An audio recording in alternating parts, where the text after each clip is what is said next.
Akanachi Anambra State bụ ọkammụta Chukwuma Soludo ekwupụtago maka ya bụ ọmarịma ohere ụmụ nwaanyị dị ime nweziri na steeti a ugbu a bụ ịga n'ụlọ ọgwụ makwa ụlọ ahụike nke gọọmenti steeti a ọbụla wee nara ọgwụgwọ nakwa nneta n'efu. Akanachi steeti a bụ onye gbapere ya bụ amụma na ụlọọgwụ ọhaneze dị na Nnobi dịka otu n'ime ihe o dịgasị n'aka iji wee nye aka mee ka ya bụ ihe nhịarụ nke sochi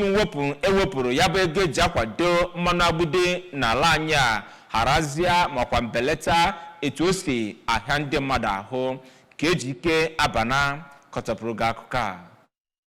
Gọvanọ Soludo mere ka mmata na ya bụ amụma ga na-aga n'iru dịka ọ ka nọ dịka onye isi ọchịchị steeti a. Ya bụ gọvanọ kwuru na dịka okwu ahụ nke ndị apụga na-ekwu si wee dị bụrụ onye nche nwanne gị, ọchịchị ya na-ewere ahụike ndị dị ime dịka ihe kacha mkpa. Ọ kwekwara nkwa na ya bụ ụzọ si Agụrụ wee gaba Nnobi dozigharịkwa ya ka ọ dị mma n'oge na-adịghị anya, ma gwakwa kọmishọna ahụ maka ọrụ ka o bido leba ya bụ ụzọ si Ọka Etiti wee gaba n'Ọkwa anya nakwa Nnobi Ring Road bụ nke a ga-ejikwa nwayọ wee na-alụ. Na mbụ, onye kọmishọna ahụ maka ahụike Dọkịta Afamobidike kwuru na ya bụ amụma bụ nke eji eme ka ndị Anambra nweta ahụike dị mma, ma kwukwa na enwereri ndị ọrụ ahụike karịrị 500 bụ ndị a zụrụ ma tinyekwa ha n'ụlọ ọgwụ dịgasị iche iche na steeti a. Onye kọmishọna ahụ maka omenala nakwa ihe nlegharị anya Maazị Don Onyenji nakwa onye ọchịnchere oge nke Idemmili South Oriakụ Amaka Obi kọwara